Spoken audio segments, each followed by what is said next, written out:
actividad hablaremos sobre las características de las células para conocer un poco más a fondo lo esencial que estas son. Como bien ya sabemos, conocemos las células gracias al científico Robert Hooke. La célula comparte ciertas características estructurales. Cada célula está rodeada por una membrana muy delgada denominada membrana plasmática.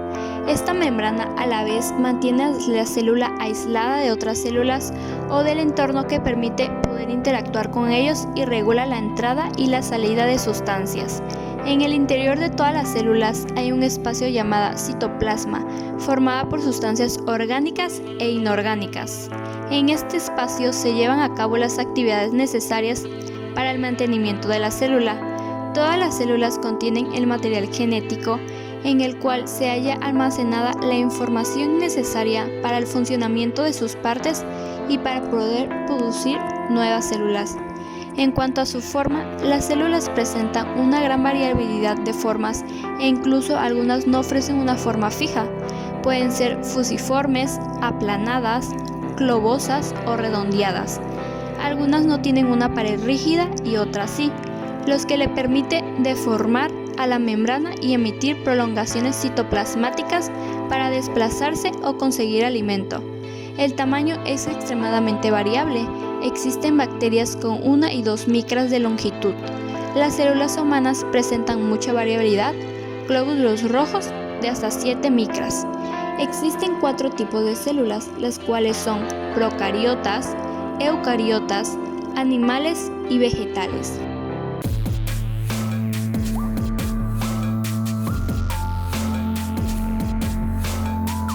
Compartimientos celulares. Una célula es la unidad anatómica y funcional de los seres vivos.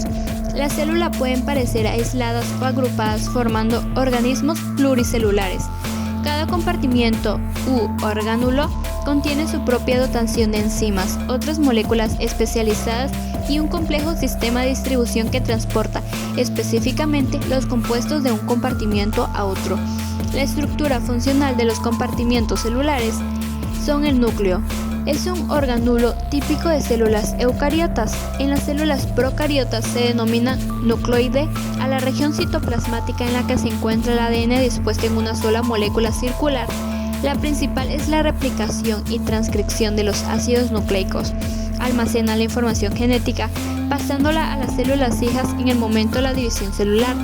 El núcleo controla todas las actividades celulares, ejerciendo su control al determinar qué proteínas enzimáticas deben ser producidas por la célula y en qué momento. El control se ejerce a través del ARN mensajero. La cromatina es la sustancia fundamental del núcleo celular. Su constitución química es simplemente filamentos de ADN en distintos grados de condensación.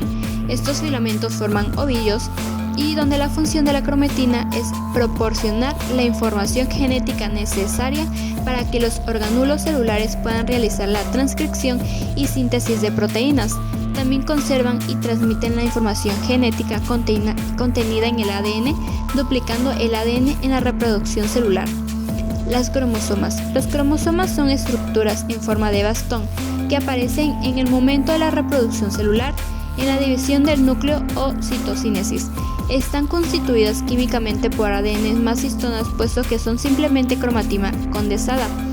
Una cromosoma está formada por 2 cromatinas, es decir, 2 hebras de ADN idénticas, que permanecen unidas por un centrómero. El cromosoma puede representar constricciones primarias que originan a los brazos del cromosoma y secundarias que producen en los brazos y originan satélites. Alrededor del centrómero existe una estructura proteica llamada cinetocoro, que organiza los microtúbulos que facilitarán la separación de las 2 cromatinas en la división celular. La función de los cromosomas consiste en facilitar el reparto de la información genética contenida en el ADN de la célula madre a las hijas.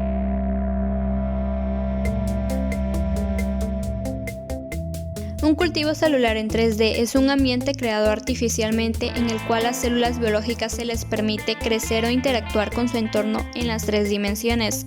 Esta es una mejora sobre el método anterior de células que crecen en 2D, es decir, en una caja de Petri, porque el modelo 3D es más preciso que los modelos de célula. Estos cultivos tridimensionales son generalmente cultivados en bioreactores, pequeñas cápsulas en las cuales las células pueden crecer en esferoides o en colonias 3D. Los cultivos celulares en 3D son una mejora sobre los cultivos en 2D por muchas razones. En cultivos celulares vivos en microambientes 3D con intrincados de interacciones celulares y una matriz celular junto con complejos dinámicos de transporte para nutrientes y células. Los cultivos celulares son inadecuadas representaciones de este entorno, los cuales a menudo los hace predictores poco confiables de la eficacia y toxicidad de fármacos. Los esferoides 3D se asemejan más al tejido en vivo en términos de comunicación celular y el desarrollo de matrices extracelulares. Estas matrices ayudan a la célula para que sean capaces de moverse dentro de un esferoide similar a la manera en que la célula se movería en un tejido vivo. Los esferoides son así modelos mejorados para la migración celular, diferenciación celular, supervivencia y crecimiento. Diferencia, además de los cultivos celulares en 3D, proporcionan una representación más exacta de la polarización celular 3D, ya que en 2D las células solo pueden ser polarizadas parcialmente. ADN y nucleoproteínas. El ADN es el nombre químico de la molécula que contiene la información genética en todos los seres vivos. El ADN es la molécula base de la herencia. Es un ácido nucleico que contiene la información de las características hereditarias de cada ser vivo y las secuencias para la creación de aminoácidos que generarán las proteínas vitales para el crecimiento y funcionamiento de los organismos. Además, una nucleoproteína es cualquier tipo de proteína que se encuentra asociada estructuralmente con un ácido nucleico, ya sea ARN o ADN. Los ejemplos más destacados son los ribosomas, los nucleosomas y los nucleósidas en los virus. Las funciones de las nucleoproteínas varían extensamente y dependen del grupo a estudiar. Por ejemplo, la función principal de las histonas es la compactación del ADN en nucleosomas. El de las protaminas es reemplazar a las histonas en la fase haploide de la espermatogénesis, mientras que los ribosomas participan en la síntesis de las proteínas.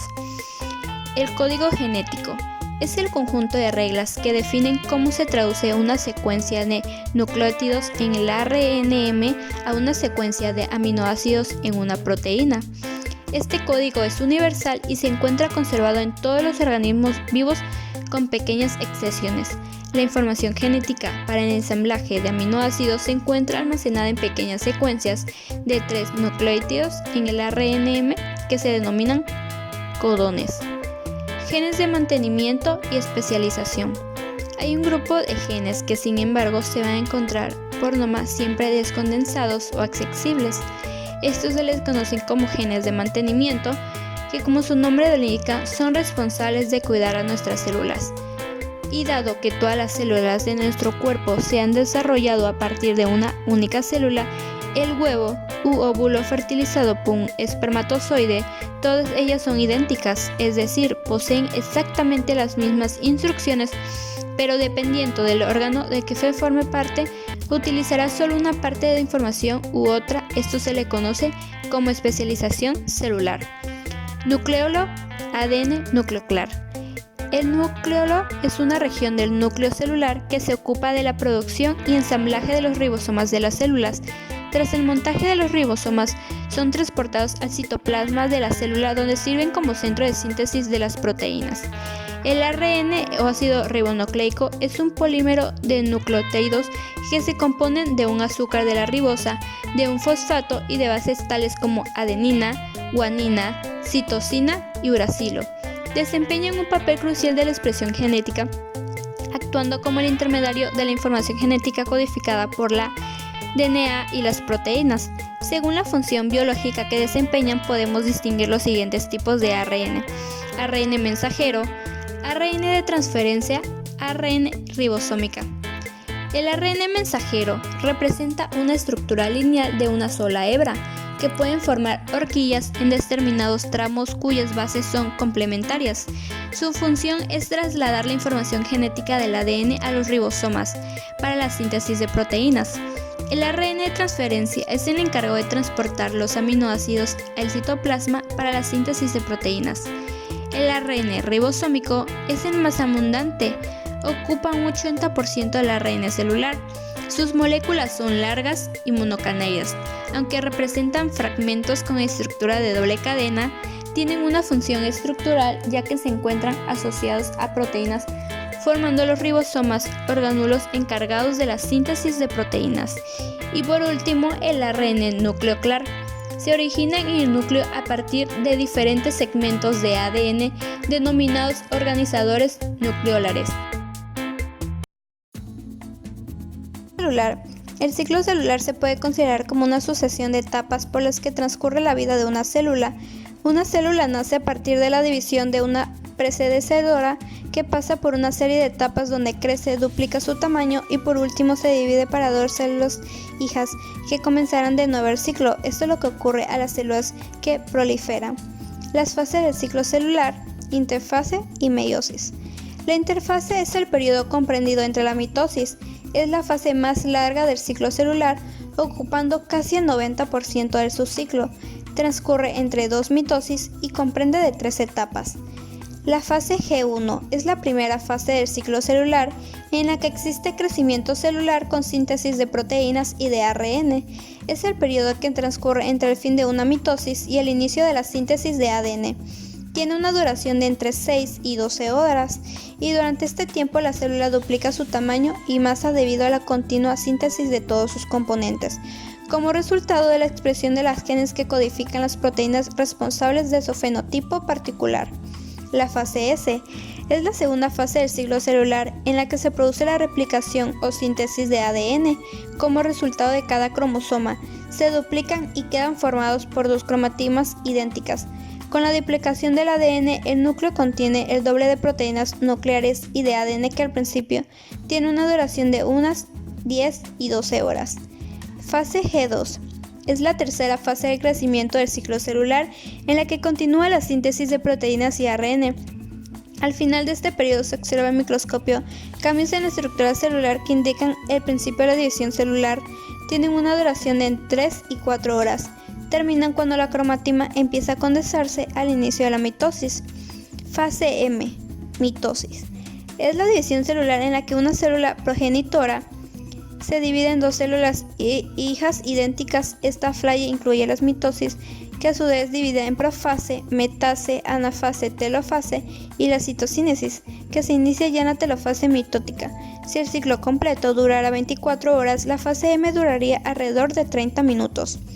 La profase. En la profase temprana la célula comienza a deshacerse algunas estructuras y contraer otras, así prepara el escenario para la división de los cromosomas. El uso miótico comienza a formarse. El uso es una estructura hecha de microtúbulos, fibras fuertes que son parte del esqueleto de la célula. El nucleolo es una parte del núcleo donde se hacen los ribosomas y que desaparecen, y esto es una señal de que el núcleo se está listando para descomponerse. En la profase tardía, a veces también llamada prometafase, el uso miótico comienza a capturar y organizar los cromosomas. Los cromosomas terminan la condensación por lo que están muy compactos. La envoltura nuclear se decompone y los cromosomas se liberan, y el uso miótico crece más y algunos de los microtúbulos empiezan a capturar cromosomas. La metafase. En la metafase, el uso ha capturado todos los cromosomas y los ha alineado en el centro de la célula, listo para dividirse. Todos los cromosomas se alinean en la placa metafásica, que es una estructura física donde se alinean los cromosomas. En esta etapa, los dos cinetocoros de cada cromosoma deben unirse a los microtúbulos de los polos opuestos del uso. Antes de proceder a la anafase, la célula comprobará que todos los cromosomas estén en la placa metafísica con sus cinetocoros unidos y correctamente a los microtúbulos. La anafase. En la anafase, los cromatídos hermanas se separan una de la otra y son jaladas hacia los polos opuestos de la célula. Y por último, el telofase. En el telofase, la célula casi ha terminado de dividirse y comienza a restablecer sus estructuras normales mientras ocurre la citocínesis, que es la división del contenido de la célula. Y la citocínesis es la división del citoplasma para formar dos nuevas células, en la que se suponen con las etapas finales de la mitosis. Pueden comenzar en la anafase o telofase según la célula y finaliza poco después de la telofase. División celular. La división celular es una parte muy importante del ciclo celular en que una célula inicial se divide para formar células hijas debido a la división celular en la que se produce el crecimiento de los seres vivos. En los organismos pluricelulares, este crecimiento se produce gracias al desarrollo de los tejidos y en los células unicelulares mediante la reproducción asexual. La meiosis es la formación de óvulos y espermatozoides.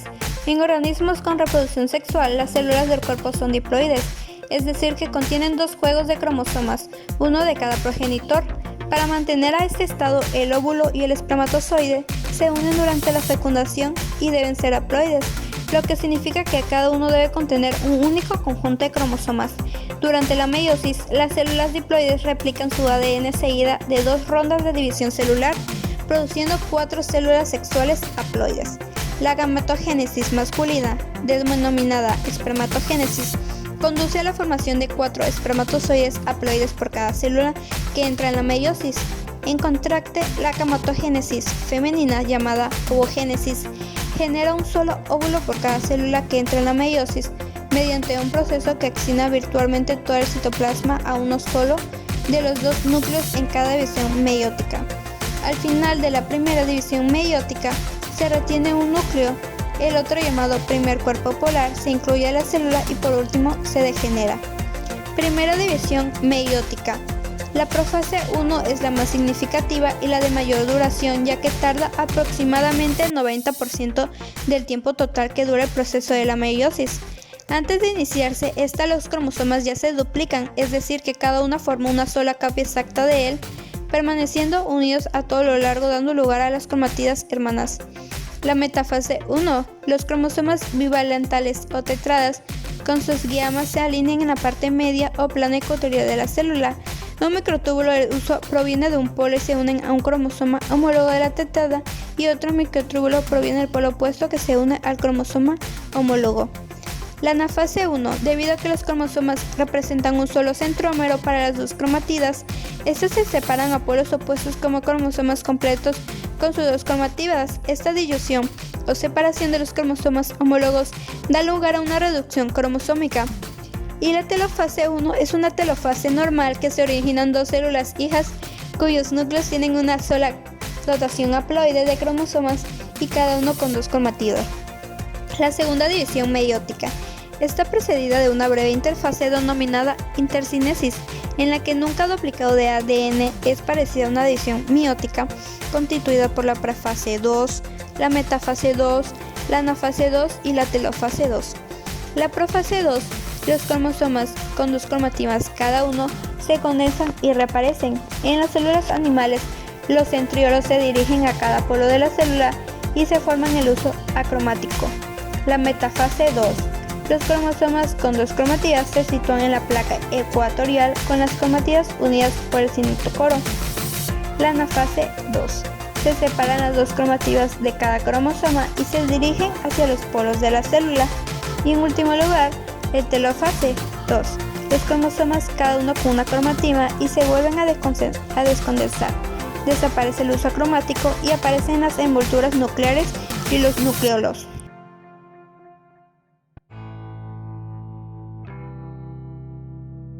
Primer día. Comenzamos por colocarnos todo el material clínico como guantes, cubrebocas, batas y gorros para comenzar con la práctica. Los materiales a usar fueron lancetas y portaobjetos.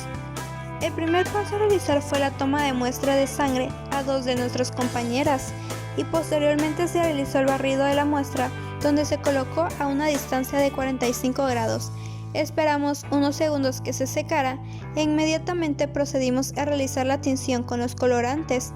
Después de dejar secar la muestra con la tinción efectuada, donde se colocó el portaobjetos con la muestra en el microscopio, colocamos un aceite para mejorar la visibilidad y saber qué tipo de célula sanguínea correspondía.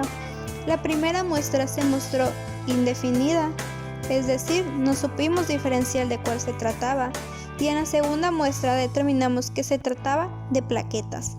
Segundo día.